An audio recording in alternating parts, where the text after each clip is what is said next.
நமஸ்காரம். உங்கள் அன்பிற்கும் அபிமானத்துக்கும் உரிய வித்யாபுத்திரன் பிஆர் ராஜா குளத்தூர்ந்து பேசுகிறேன். ஸ்ரீமாத்திரை மக. இது என்னுடைய 997வது வீடியோ. இந்த வீடியோவில் என்ன பார்க்க போகிறோன்னா, முருகப்பெருமான் அவருடைய வேலை பற்றி பார்க்க போகிறோம். எனக்கு ஒரு மாதம் முன்பு 2 மாதம் கூட ஆகிருக்கலாம்னு நினைக்கிறேன், இந்த வெள்ளி வேலை வாங்கிட்டு கொடுத்தார். யார்? என்னுடைய சிஷ்யரான பரணி திருவேற்காட்டில் இருக்கார்.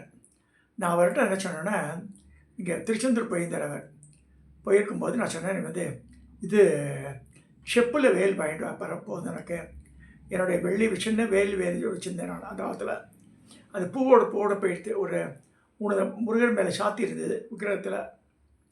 இவர் என்ன பண்ணிட்டு அவர் மனைவிகிட்ட பேசிட்டு, சாமிக்கு அந்த மாதிரி வாங்கி தரணும், வெள்ளியிலே முதல்ல வாங்கி கொடுக்கலாம்னு சொல்லி ஜிஆர்டியில் ஆர்டர் பண்ணி இந்த வேல் எனக்கு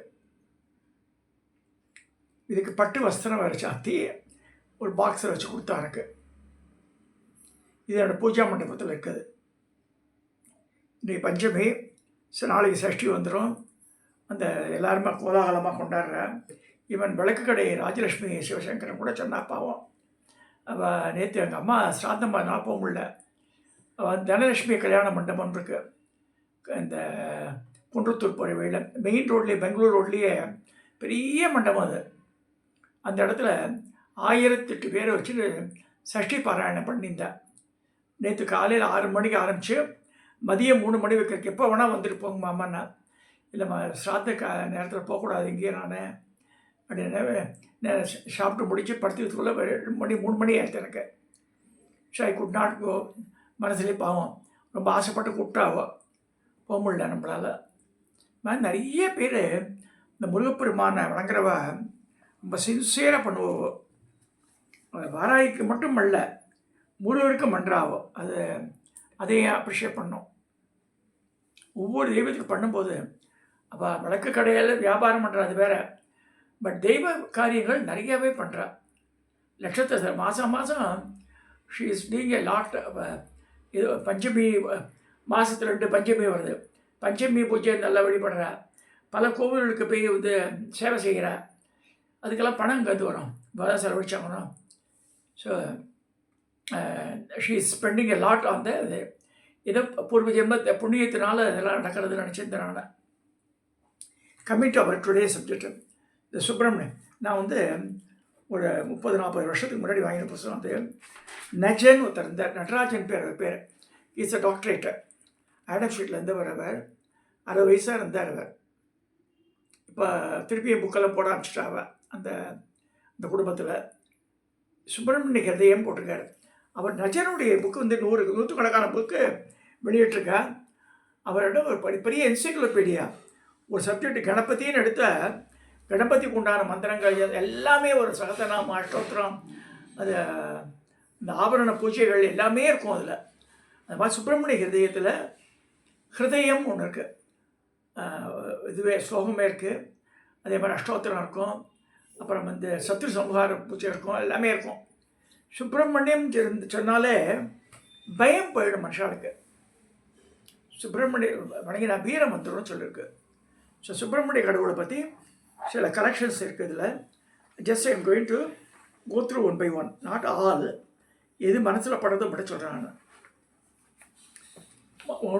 முதல் திங்க இந்த சுப்பிரமணியான் இருக்கிற கர்நாடகாவில். அங்கே நாகசுப்பிரமணியன் தான் 5 தலை நாங்கள் படம் எடுத்துகிட்ருக்கோம். கீழே சுப்பிரமணிய சாமி சின்னதாக இருக்கும், மெயிலில் உட்காந்துருக்க மாதிரி. அங்கெல்லாம் நாகத்தை எஸ்பின் ஒர்ஷிப் அஸ் அம்பாளை ஒன்றா சொல்கிறா, சுப்பிரமணியமாகவும் வழிபடுறா. ஸோ நாகராஜ அஷ்டோத்திரம் ஒன்று இருக்குது. ஸோ சில பேருக்கு நாகசுப்பிரமணியன் பேரே வச்சுருப்பா.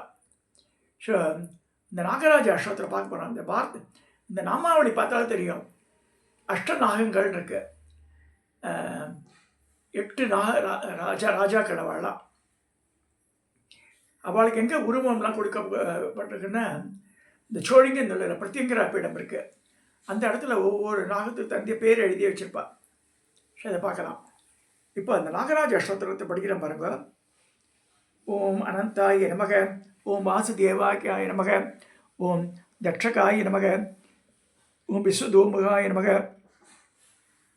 ஓம் குவார்க்கோடகாய நமக, ஓம் மகாபத்மாய நமக, ஓம் பத்மாய நமக, ஓம் சங்காய நமக, ஓம் சிவப்பிரியாய நமக, ஓம் திருதராஷ்டிராய நமக, ஓம் சங்கபாலாய நமக, ஓம் குளிகாய நமக, ஓம் சர்வ நாயகாய நமக, சர்வநாயகாய நமக, ஓம் உஷ்டதாய நமக, ஓம் நாகராஜாய நமக, ஓம் புராணாய நமக, ஓம் புருஷாய நமக, ஓம் மனகாய நமக, ஓம் விஸ்வரூபாய நமக, ஓம் மகிதாரிணி நமக, ஓம் காமதாயினி நமக, ஓம் சுலாச்சிதாய நமக, ஓம் குந்தப்பிரபாய நமக, ஓம் பகு சரசே நமக, ஓம் தக்ஷாய நமக, ஓம் தாமோதராய நமக, ஓம் அக்ஷராய நமக, ஓம் கணாதிபாய நமக, ஓம் மகாசேனாய நமக, ஓம் புண்ணியமூர்த்திய நமக, ஓம் கணப்பிரியாய நமக, ஓம் வரப்பிரதாய நமக, ஓம் வாயு பக்ஷாய நமக, ஓம் விஸ்வதார நமக, ஓம்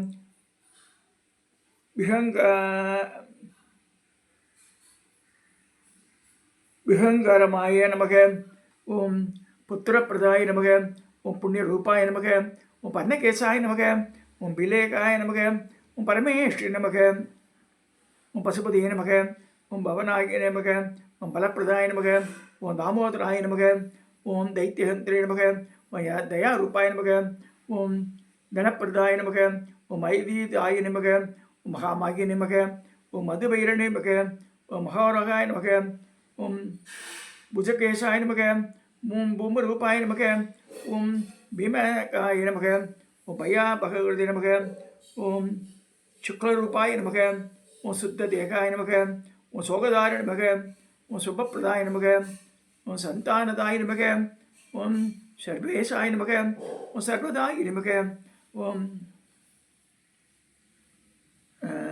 ஸ்ரீஸ்வரூபாய நமக, ஓம் லக்ஷ்மிகராய நமக, ஓம் லாபதார நமக, ஓம் லலிதாய நமக, ஓம் லக்ஷ்மணாகிருதய நமக, ஓம் தயாராசிய நமக, ஓம் தாசரதய நமக, ஓம் தைத்தியஹந்திரே நமக, ஓம் தமாசிராய நமக, ஓம் ரம்யரூபாய நமக, ஓம் ராமபக்தாய நமக, ஓம் ரணதீராய நமக, ஓம் ரதிப்பிரியாய நமக, ஓம் சோமித்ராய நமக, ஓம் சோமஜங்காய நமக, ஓம் சர்பராஜாய நமக, ஓம் சதாம் பிரியாய நமக, ஓம் கர்ப்புராய நமக, ஓம் காமியபலதாய நமக, ஓம் கிரீடினே நமக, ஓம் கிண்ணராச்சிதாய நமக, ஓம் பாதாளவாசி நமக, ஓம் பராய நமக, ஓம் பணாமண்டிதமண்டிகாய நமக, ஓம் லேயாய நமக, ஓம் பக்தநிதியே நமக, ஓம் பூமிதார நமக, ஓம் பலப்பிரயாய நமக, ஓம் நாராயணாய நமக, ஓம் நாகராஜாய நமக, ஓம் நாதரூபாய நமக, ஓம் நதப்பிரியாய நமக, ஓம் காகோதராய நமக, ஓம் காமியரூபாய நமக, ஓம் கல்யாணியாய நமக, ஓம் காமிதாத்ததாய நமக, ஓம் ஹதாசுராய நமக, ஓம் ஹல்யகிதாய நமக, ஓம் அஸ்ராதாய நமக, ஓம் அரபூஷ்ணாய நமக, ஓம் ஜெகதாதய நமக, ஓம் ஜராஹிதாய நமக, ஓம் ஜாதிசூன்யாய நமக, ஓம் ஜெகன்மயாய நமக, ஓம் பந்தியாந்தேஷஜ சமனாய நமக, ஓம் புத்திரபௌத்திர பலப்பிரதாய நமக, ஓம் நாகராஜாய நமக. அஷ்டோத்த சதநாமாவிடம் பூர்ணம் அப்படின்னு முடிகிறது. ஸோ இந்த நாகராஜன் சொல்லும்போது இதில் முன்னாடி முதல்ல ஆரம்பிக்கும் போது சொன்ன பாருங்க, அனந்தன், வாசுதேவன், தக்ஷகன், அப்புறம் கார்கோடகன், மகாபத்மன், பத்மன், சங்கன், அப்புறம் வந்து சங்கபாலன், குளிகன், அது நாகராஜாயன் மகன் வருது. இந்த மாதிரி அந்த ஒவ்வொரு நாகராஜனுடைய பெயரெல்லாம் அதில் வந்துடுறது. இப்படி வந்து எங்கள் தாத்தா ஆற்றுல, எங்கள் அம்மாவுடைய அப்பா ஆற்றுல நடேசேகர் பேர், எஸ்ன்னு நிக்னேம் அவருக்கு. போலகத்தில் இருந்தார். பாப்பநாசன் சிவன் வந்து எங்கள் தாத்தாவுடைய சித்தப்பா பையன். அடுத்த வீடு போலகத்தில். எங்கள் ஆற்றுல எங்கள் அம்மா சொல்லுவாள், ப்ரெக்னெண்ட்டாக இருந்து ஒவ்வொரு தடவையும் படுத்து அந்த கேமரா ரூம் இருக்கும் வாசலில். ஸோ அது இருட்டாக இருக்கும் போது கேமரா ரூம் பேர் வச்ச காரணத்தில் அங்கே படுத்துட்டு இருக்கும்போது ரூமில் மேலே உத்தரத்தில் வந்து பெரிய நாகம் படுத்துட்டு இருக்குமா. யாரையும் நினச்சி ஆவாழும் பாம்பு சொல்லு. ஸோ அது போய் சுப்பிரமணியன் தாத்தா பேர் வச்சுருந்தார். நாளைக்கு அமாவாசைன்னா என்ன செய்யுமா, இந்த உத்தரத்தில் வாசலில் இருக்கிற உள்ள நுழைஞ்ச தொட்டி மெத்தத்துக்கு மேலே ஒரு உத்தரம் இருக்கும். அங்கே இருக்குமா தாத்தாவோட கழுத்தில் டப்புன்னு விழுமா. எனக்கு தெரியும் சுப்பிரமணியா, நாளைக்கு அமாவாசை, உனக்கு வந்து இது பண்ணுறேன், இப்போ என்ன அபிஷ் பண்ணுறேன்னு வரான். அபிஷ்னா பால்லையே வேக வச்சு சாப்பிட்ட பாதாம் இலையில் வெறிச்சா கொலை பக்கத்துலேயும் தொட்டி மெத்த வரைக்கும் துளசி மலை வரைக்கும் கோலம் போட்டு ஒரு 5-6 இலையில் அந்த சாதத்தை பாலில் பொங்கின சாதத்தை வச்சுருப்பாங்க உருண்டையாக. அதை டக்கு டப்பு சாப்பிடுமா. அந்த ராகத்தை பேர் சுப்பிரமணியன பேராம். எங்கள் அம்மா சொல்லுவாங்க. ஸோ நாகமாக வழிபடுறது பழக்கம் உண்டு சுப்பிரமணிய சுவாமியை. அடுத்த சுப்பிரமணிய குகன் பேர். எதனால் குகன் செய்கிறது? இந்த உடலில் ஆன்ம தத்துவம் இதே குகையில் உள்ளது. ஸோ இயேசுநாதர் பரமபதம் உள்ளே இருக்கிறது என்று உத்தேசித்ததாக இதுவே அப்படி சொல்கிறார். ஆன்மா நம்மை விட்டு எப்போதும் பிரிந்திருக்கவில்லை. நாம் நம்மை விட்டு நமக்கு அந்நியமான பொருள்களில் நாட்டம் செலுத்துவதால் ஆன்மா நமக்கு அந்நியமாக தோன்றுகிறது. இதே குகையில் விளங்கும் பரமாத்மாவை விட்டுவிட்டு நமக்கு அந்நியமான தெய்வத்தை நாடுவோர் கையில் இருக்கும் நல்ல ரத்தனத்தை விட்டுவிட்டு சாமானிய கல்லை கை கொள்ள முயல்வுக்கு சமானமாக யோக வாசிஷ்டம் சொல்கிறது. ஸோ சமுத்திரக்கரையில் முனிவர்கள் போற்றும் கந்தமான மலையில் அருட்பழி ஜோதியான உத்தம கந்த பெருமான் ஒரு குகையில் அமர்ந்து கொண்டு அருள் பாலிக்கிறார். ஸோ அவரது திருவடியை பற்றுவது கடமை சொல்லப்படுறது. ஸோ கந்தமான பருவத்தில் உட்காந்துருக்கார் குகையில். ஸோ அதனால தான் சுவாமியை குரு குஹன் குருவாக இருந்து அருள் பாலிக்கிற எங்கே நம்ம இதயமான குகையில் அவர் உட்காந்துருக்கா சொல்லப்படுறது. குறவன் குடிசை புகுந்தாண்டி கோமாட்டி எச்சில் உமிழ்ந்தாண்டி என்று ஒரு சித்தர் வாக்கு. மானிட சரீரமே ஒரு குறவன் குடிசை. குறப்பெண்ணை கைப்பிடித்த குறவனான முருகனை அழைத்தால் அதில் அவன் குடியேறுவான் சொல்லப்படுறது. இது வந்து ஒரு சிலேடையாக சொல்லக்கூடிய இது.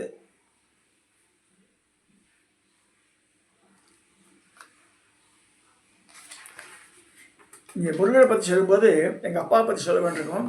எங்கள் அப்பா வந்து சண்முக உபதேசம் யார்கிட்ட வாங்கியிருக்காருன்னா வெள்ளிமலை சுவாமிகளுக்கு வாங்கியிருக்கார்.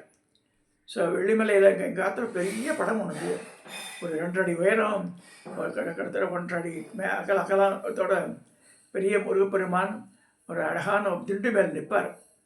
இந்த சைடில் வந்து வெள்ளி தேவையான இருப்பார். தேவேந்திரன் உடம்பெல்லாம் கண்ணாக போட்டிருப்பான், கைகூப்பிய நிலையில் இருப்பாள். தேவர்களாக இருப்பாள், சூரியன் சந்திரன் எல்லாரும் இருக்காமல் இருக்கும். அந்த படம் அது காலப்பக்கத்தில் அழிஞ்சு போயிடுத்து அந்த படம். இந்த எதுக்கு சொல்கிறேன்னு, எங்கள் அப்பாவுக்கு வந்து முருகப்பெருமான் வந்து வெள்ளிமலை சுவாமிகள் மூலமாக அதில் பொழிச்சுக்கான்னு சொல்லுவாள். எங்கள் காலத்தில் நாகம் யாரையும் தீண்டிந்தில்லை. நாங்கள் வந்து மேலே படுத்துன்றோம். சேஷமாஸ்டர் வீட்டில் இந்த மரத்துலேயே இந்த மாதிரி இன்ட்டு அடிச்சிருப்பா அவர் அந்த வராண்டாவில். உள்ளே நுழைஞ்ச உடனேயே 2 சைடு தின்ன விஷயமாக இருக்கும். கட்டில் எங்கள் பெரிய அண்ணா பாலசுப்ரமணியம் பேர். அவன் படுத்துட்டு இருக்கான், மேலே துப்பட்டி போட்டு போத்தின்னு இருக்கான்.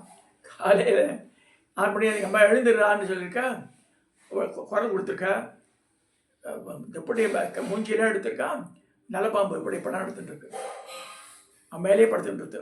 நல்ல 6 அடி நீளமுள்ள நல்லப்பாம்பு. அப்படியே முருகாம் கொடுத்து தள்ளி விட்டுறணும், ஒன்றுமே செய்யலை. அது திரும்பி ஜனவழியாக வெளில போயிடுது. அது மாதிரி நிறைய என் கால் அது மாதிரி சுற்றின்றது. உனக்கு கடிக்கவே இல்லை. அது கடைசி 4 எக்ஸாம் போயிட்டு இருக்கும்போது பச்சை பாஸில் 1975 நடந்தது. அப்போ வந்து இந்த தோட்டக்காரன் சொன்னான், கல்கி தோட்டத்துக்காரன். பச்சை பாஸ் காலேஜ்லேருந்து அந்த கல்கி தோட்டத்துக்கு ஒரே என்ட்ரியாக தான் இருக்கும், வலதாக இருக்கும். பெரிய அரச மரம் மாட்டம் இருந்தது சொல்லிட்டு ஆலமரம் அதுக்கு அடியில் போய் படிச்சிருந்தேன். சீக்கிரம் காத்தால போயிட்டேன். பார்த்தா பெரிய சைக்கிள் டயர் ஆட்டம் வந்தது. ஒரு ஓனான் என் மேலே ஏறி மரத்தை போயிடுது. இந்த சைக்கிள் டயராட்டம் வந்து ரவுண்டாக வந்தது இல்லையா, அது எப்படி படுத்து. அப்புறம் கத்துறான் தோட்டக்காரன், என்னையா இப்போ உள்ள போய் சொல்லியிருக்காரு, உள்ளே போய் பண்ணிருக்கேன், இந்த நல்லப்பாம்பு. அப்புறமா தான் எக்ஸாம் போகிற வரைக்கும் படன்னு ஒத்தனை ஆச்சுது. But nothing happen to me. என் கால் மேலே ஏறி போயிடுத்தது. இதெல்லாம் எங்கள் அம்மா சொல்லுவாள், நான் பாம்பெல்லாம் நம்மளை ஒன்றும் செய்யாதுண்டு. ஸோ இந்த சுப்பிரமணியத்தினுடைய உபாசனையில் வந்து அதனால இன்னும் திருத்தணி முருகர் வந்து நிறைய எனக்கு அருள் பாலிச்சிருக்கார். என்னுடைய முன்னாடியே பேசியிருக்கேன் அதை பற்றி. நான் முருகர் சொல்லும்போது இந்த வேல் காமிச்சரான நான் அந்த வேலை வேண்டிட்டேன். இந்த வேலில் இந்த வேலில் இந்த முருகனுடைய வேலை வேண்டி என்ன பண்ணேன், doctor Lakshmi Kumari she told my wife U can not delivery baby. ஏன்னா வந்து Fallopian tube both are blocked.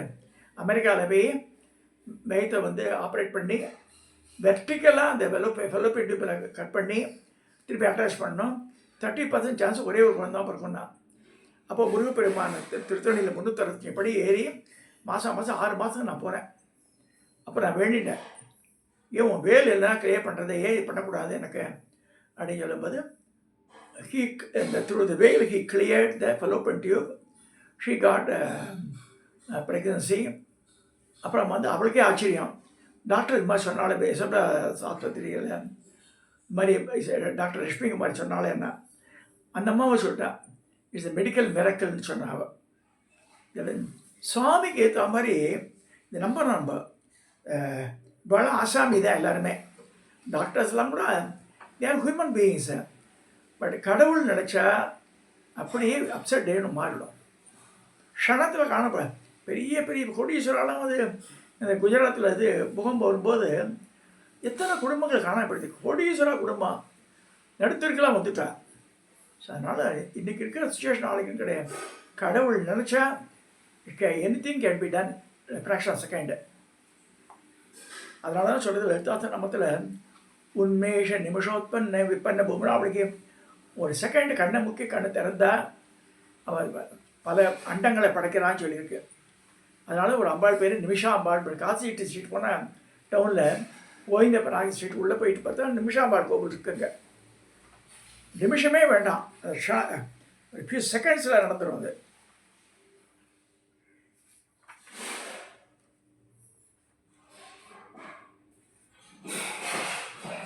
Subramaniya Gayatri சொல்லும்போது ஓம் தத்புருஷாய வித்மகே சக்தி ஹஸ்தாய திமிகே தன்னோ ஸ்கந்த பிரச்சோதயாத். ஓம் தத்புருஷாய வித்மகே சக்தி ஹஸ்தாய திமிகே தன்னோ ஸ்கந்த பிரச்சோதயாத். 3ஆம் முறை ஓம் தத்புருஷாய வித்மகே சக்தி ஹஸ்தாய திமிகே தன்னோ ஸ்கந்த பிரச்சோதயாத். சுப்பிரமணிய காயத்ரி.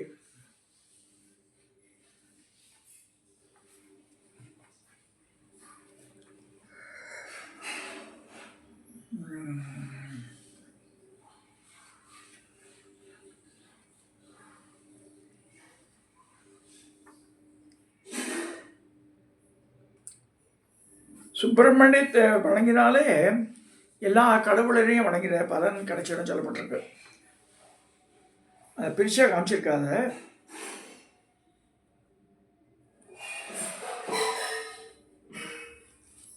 எப்படின்னா, நம் புருவ மத்தியில் 6 பட்டையாய் உருட்சியுள்ள ஒரு மணி பிரகாசமாக பொருந்தி இருக்கிறது. இந்த ஜோதி மணியே சண்முகம் என்று சொல்லுவார்.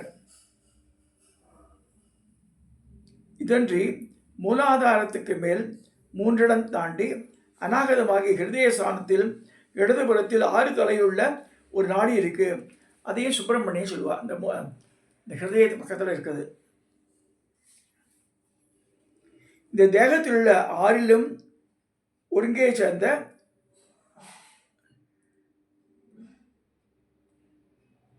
சுத்த விவேகத்தையும் சண்முகம் என்பார்கள். 6 ஆதாரங்களில் உள்ள 6 பிரகாசத்தையும் சண்முகம் என்பார்கள். ஆயினும் சர்வ தத்துவத்திலிருந்து அந்தத்தில் உண்மணிக்கு அப்பால் சாந்த நிறைவாய் உள்ள ஆறுகளாகிய சுத்த ஆன்மாசக்தி அறிவாக உள்ள உள்ளமே சுப்பிரமணியம். பாம்பன் சுவாமிகள் என்ன சொல்றாருன்னா,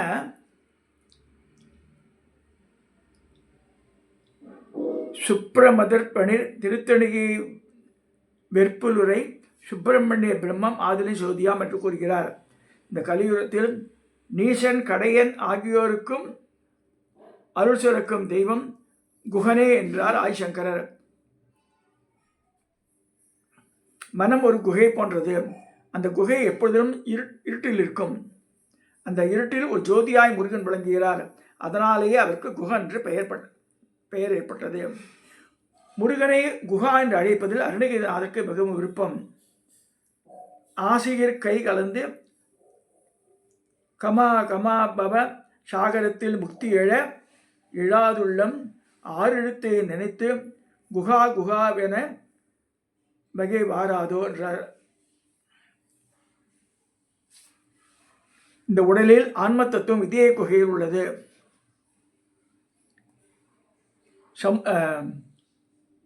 கடற்பள்ளத்தையும் மலை மேட்டையும் குறிக்கும்.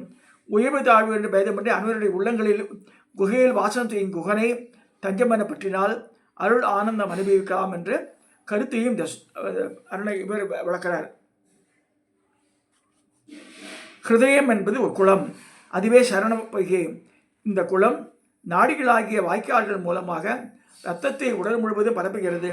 இவ்வாய்க்கால்களே ஆர்டரிஸ் என்பார்கள். இந்த குளத்தின் நீரே ரத்தம். ஆசா பாசங்களும் ஆணவாதிகளும் இல்லாமல் பார்த்து கொண்டால் இந்த குளம் தூய்மையாகவே இருக்கும். ஆசாபாசங்களே குளத்திலும் பாசியாக படர்ந்துள்ளது. இவளை நீக்கி தெய்வ பக்தியை இதயத்தில் ஏற்றிவிட்டால் அதுவே பேரின்ப வாழ்வு. அந்த ஹிருதய சண்முக பொய்கையில் விளையாடுபவன் முருகன். இங்கே சுவாமிநாத சிவாச்சாரியா தெரிந்தார். இதில் திருப்பாலை மரத்தில் தமிழக அர்ச்சகர் தலைவராக இருந்தார். அவர் செவ்வாய்க்கிழமை இந்த சிறுவாபுரி ஒட்டி 6 கோவில் இருக்குது. ஆண்டார்குப்பம், சிறுவாபுரி, சரவணஞ்சேரி ஒரு இடம். மாதிரி இந்த 6 கோவில் காத்தால் எழுந்து குளிச்சுட்டு இந்த 6 கோவிலுக்கு போயிட்டு வந்து மத்தியானம் ஆகிடும் வரத்துக்கு. அவருக்கு 2 வீலர்லேயே போவார். அவர் நல்லா ஆஜானுபாவம் பெருசாக உயரமாக தாடி வச்சுட்டு சுவாமிநாத குருஜின்னே சொல்லுவார். பெரிய அம்பாள் உபாசகர். அவர் லோகநாயகி வேத பாடசாலை வச்சுருந்தார். அவர் நான் திடீர்னு முன்னறிவிப்பு இல்லாமல் போய் நின்றுக்கும் போது 20 பேருக்கு வடை பாயசோட சாப்பாடு போட்டார். அவர் இதெல்லாம் எதுக்கு சொல்ல வரேன்னா, இந்த முருகப்பெருமான வணங்குறவ ஒரு இதுவோட வைராகியத்தோடு செயல்படுவா. அதை சொல்லி இந்த சஷ்டி நாளைக்கு வர போகிறது, அதுக்காக இந்த டாபிக் எடுத்துட்டேன். நான் இந்த நஜன் புக்கெல்லாம் வாங்கி வச்சுக்கோங்க. ரொம்ப பெரிய அமௌண்ட் கிடையாது, 100 ரூபாக்குள்ளே தான் இருக்கும் ஒரு புத்தகங்கள்லாம். அந்த காலத்தில் 20-25 ரூபா. அது இப்போ due to the cost of material இப்போ ஜாஸ்தியாக இருக்கலாம் ஒன்றும். எங்கிட்ட நிறைய புத்தகங்கள். இந்த அண்ணாசாமி மாயன் அழைக்கின்றார், மாயன் ஒரு இது வருது. அவர் ஆற்றுக்கு வந்திருந்தார் பார்க்குறதுக்கு. வரும்போது நிறையா அவர்கிட்ட 20 புக்கு கொடுத்துட்டு நான் விட்டேன்.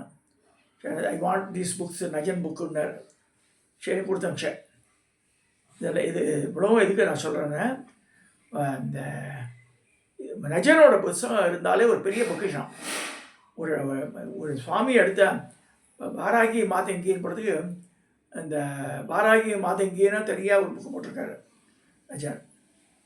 ஸோ அது எல்லாமே இருக்கும். சாதநாமம் இருக்கும், அஷ்டோத்திரம் இருக்கும், மூலமந்திரங்கள் இருக்கும், ஆபரண பூஜைகள் எல்லாமே இருக்கும் அதில். So cheap best edition. இப்போ நல்லா பேப்பர் குவாலிட்டி நல்லா போட்டிருக்கேன் அப்பாவா. ஸோ அவரோட புக்ஸ் எல்லாம் கலெக்ஷன் வச்சுட்டாலே you will get some idea about it. இந்த ஸ்ரீவித்யாவை பற்றி சரி, மிச்ச இதர தெய்வங்களை பற்றியும் நல்ல ஐடியா கிடைக்கும். நஜன் புக்ஸை வாங்கி சேருங்க. காளிகாம்பா கோவில், இந்த கிரி ட்ரேடிங், இந்த கலைமகள் ட்ரேடிங், இங்கே இதெல்லாம் வைக்கிறா. ஒவ்வொரு தடையும் ஒரு மாதத்துக்கு ஒரு புக்கு வாங்குறதுன்னு பழக்கம் வச்சுக்கோங்க. ஸோ நல்லா ஒர்த்தாக இருக்கும். நமக்கு அப்புறமா நம்ம அடுத்த ஜெனரேஷனுக்கு கொடுத்துட்டு போகலாம். அதை சொல்லி இந்த பதிவை நிறைவு செய்கிறேன். இதை சப்ஸ்கிரைப் பண்ணுங்க, ஷேர் பண்ணுங்க, லைக் பண்ணுங்க.